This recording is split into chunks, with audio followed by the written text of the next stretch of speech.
Three different storylines just collided at the combine. The league backed off of something that could have hurt Philly, and our star running back dropped one word about this new offense, and it explains a lot. So let's get it mixing.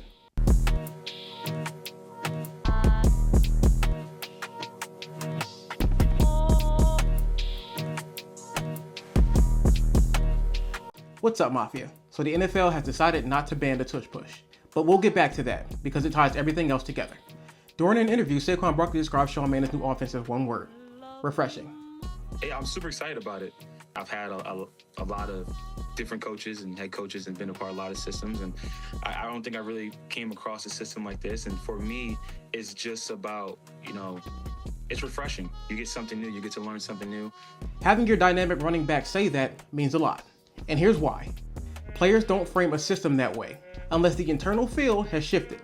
To be refreshed normally means clear structure, simplified reads, defined roles, and less chaos at the line. And for a running back, it normally means rhythm. And for Saquon, his rhythm has been really up and down. You can see the difference between the Super Bowl year and our last season. The year we won the Super Bowl, the system was built for Saquon Barkley.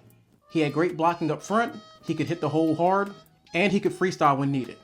And that resulted in him winning Offensive Player of the Year and coming close to breaking the all-time rushing record. Now fast forward to last season. That structure wasn't there. He didn't look the same. He couldn't do the same things that he used to do, and it was no fault of his own. By having this new rhythm, we may be able to get him back to his Super Bowl chasing form. So now think about what Saquon thrives in. Downhill runs, defined holes on the line, play action off of power looks, and space created through motion. And if he's calling it refreshing, this tells me this offense signals a significant structural change. Here's what we're more likely to witness this season: more in the center, more play action, more layered run schemes, and less static shotgun every snap. It's not a promise, but it's a strong indicator of where we're heading as a team, and we are in dire need of a new direction. We need to work our way back to our former identity from past seasons. We've always been a run-first team, and you can see how the season looked when we weren't able to do that. It's time for us to rediscover what's made us so great. I think this season is about rediscovering and keeping our identity. Now let's talk about philosophy and play calling. Is this going to be corner-to-corner passing? Or is this a ground-first identity that stresses the team until the passing opens up? And if Manning is as smart as I think he is, I assume that it'll be both. You run heavy downhill to force box commitment, and you build the play action off of that. You also force linebackers into high-low conflict, and you stretch the middle of the field to create built-in balance. Refreshing to a running back normally means that they feel involved and not just used. Last season was a bunch of running backs just being used. No scheme, no rhythm, and no pattern. KP literally said that we run just so that we can run. As a running back, hearing that would make you feel away. I know next season we'll see a better, stronger version of Barkley. Now, tie that to the Tush push not being banned. Last year during the offseason, the Tush push was always the topic of conversation. So many teams wanted it gone. They talked about the health issues and the health scares. They talked about how it wasn't a football movement, more of a rugby movement. But then last season, you see multiple teams attempting to do the play. Most notably the Bills, who made a strong push to get the play removed. And if I'm being completely honest, the only reason the league wanted the play gone was because the Eagles ran the play so well. So now that the play is not banned, what does that mean? It means short yardage remains almost automatic, and you can try it with confidence. And if you're building a more physical, under center, and downhill attack, you just don't remove that tool. You lean into it, you refine it, you make it better. So that's gonna mean heavier personnel groupings, tighter condensed splits, maximum interior defensive stress, and when defenses overplay it, then you leak the tight end. You throw glance routes, you pitch it to the running back. There is so much that you can do off of this formation. We've seen it done before, and I think that Manning will build off of that. Last year was a bit of a stretch for the play. The season before, the play was almost automatic. This year, not so much. And it's not because the league has gotten wise to it and that defenses know how to stop it. It's all linked to the health of our offensive line. When our offensive line is healthy, no one can stop that play. But last season, everybody was hurt. Lane Johnson, Cam Jurgens, Landon Dickerson, and Jordan Mailata wasn't hurt, but he looked like a shell of himself. I think that once we get healthy and back into form, the play will go back to being automatic. Now, let's pivot to the defensive side of the ball.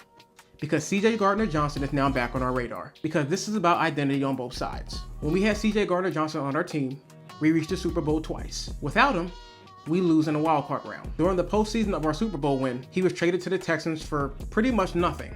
We got a lineman who never saw the field and saved minimum money to the cap. But throughout that season, he bounced from team to team. He went from the Eagles to the Texans, from the Texans to the Ravens, from the Ravens to the Bears. Now he's publicly expressed that he wants to come back to Philadelphia. Would you ever come back to Philly, gang? Yeah. You would? Tell them boys to get with me. When he's on the field, he brings versatility, he brings attitude, brings physicality, and communication on the back end. He's position flexible and can switch between slot and safety, but it's just not about emotion. It's cat math versus draft investment. So, do you bring back a tone setter, or do you trust our younger pieces and invest elsewhere? I honestly would like to have him back on the team, but I don't know the reason for his departure from the team in the first place. It could be big, it could be small, but we'll never know. If it's something small, I say to bring him back on a team-friendly deal. But if it's something huge, something catastrophic, and something that can't be fixed, then sadly we should just move on. Now here's where I land on all of this. Saquon being excited about structure tells me that this offense may finally have a clear backbone, and not just the talent. If the run game is defined, then the pass game can build off of that. That style of play is sustainable, and keeping the tush push means that short yardage domination stays intact. On defense, CJ Gardner-Johnson reunion only makes sense if it fits financially, systematically, and if that bridge hasn't been burned. You don't bring back energy or players just for nostalgia. But this week, Philly didn't lose any leverage. They kept the weapon, hinted at offensive clarity, and opened the door to defensive continuity. So I want to know, are you more intrigued by the offensive shift or the possibility of CJ Gardner-Johnson coming home? Drop it in the comment section and let me know. During this offseason, moves are being made, the tone is being set, and identity has become the main focal point. I think that this offseason will be massive for the growth of our team. I sit here excited as we wait to see what's to come next. So remember to like, share, and subscribe. I'm Brother Shy, and this has been the Midnight Green Mafia.